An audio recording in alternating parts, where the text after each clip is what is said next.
সমুদ্রের তলায় শুয়েছিল সেটা ভুলবশত জেগে যায় এবং গোটা লস সান্তোসের উপরে হামলা করে দেয়। আর আজকে আমাদের কাজ হবে ওই টাইটানকে আটকানো, কিন্তু ভাই এটা এতটা সহজ হবে না, কারণ ওই টাইটান প্রত্যেক পদক্ষেপে আমাকে আটকানোর চেষ্টা করবে আর আমি একা ওকে হারাতে পারবো না। এর জন্য তোমাদের সাহায্য দরকার। তো চলো দেখা যাক শেষ রক্ষা হয় কিনা। তো আমাদের আজকের এই ভিডিওটাকে শুরু করা যাক। চলো, অবশেষে আমি সেই জায়গাতে চলে এসেছি। এখন একটা কাজ করি, গাড়িটাকে এখানে দাঁড় করাই আর তাড়াতাড়ি গাড়ি থেকে নামি। বস আমাকে বলেছে ওই সাবমারিনটা এখানে কোথাও আছে। আমি তাড়াতাড়ি আমার কাজ করব আর যত তাড়াতাড়ি সম্ভব এখান থেকে বেরিয়ে পড়বো, যাতে কেউ আমাকে ধরতে না পারে। আর এই আমি লাফ দিলাম। আরে বাপরে, আটকন হলে পড়ে যাচ্ছিলাম। এই চোখে দেখতে পাস না নাকি? কি আমাকে অন্ধ বলা? আজকে তো তোরা গেলি। এই নে, এটা খা।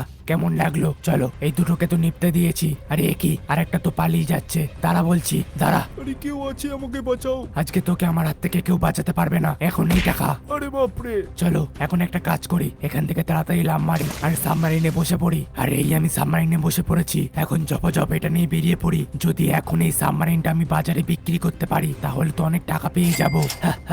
অনেকদিন পরে একটা চুরি করলাম, আজকে তো বস আমার উপরে অনেক খুশি হয়ে যাবে। এখন জটাপট এই সাবমারিনটা নিয়ে এখান থেকে বের হই। আরে বাহ, এটাকে তো চালাতেও মজা আসছে, কিন্তু আমি ঠিকঠাক ভাবে বুঝতে পারছি না এটাকে কিভাবে চালাবো। এরকমটা মনে হচ্ছে আমি জলের অনেক গভীরে চলে যাচ্ছি। আরে বাপরে, এটা তো ঠকে গেল। আমাকে সাবধানে চালাতে হবে, কারণ যদি এই সাবমারিনটা ডুবে যায় তাহলে আমাদের মিশন কমপ্লিট হবে না। আসার সময় ইউটিউবে কিভাবে সাবমারিন চালাতে হয় সেটা দেখে আসলে ভালো হতো। জানি না এটা আপন ইচ্ছায় কোথায় যাচ্ছে, আমি তো এর কিছুই কন্ট্রোল করতে পারছি না। এরকমটা মনে হচ্ছে যে কোনো শক্তি যেন আমাকে তার দিকে টানছে। আরে হঠাৎ করে এত বড় মাছ কোথা থেকে চলে আসলো? আমাকে যে করে হোক এখান থেকে বেরোতে হবে। আরে এক মিনিট, এটা কি?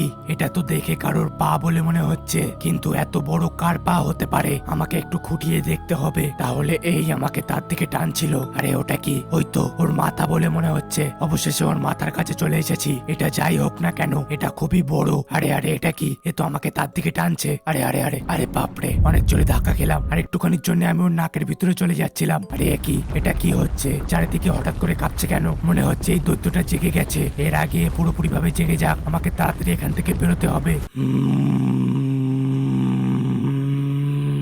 আরে বাপ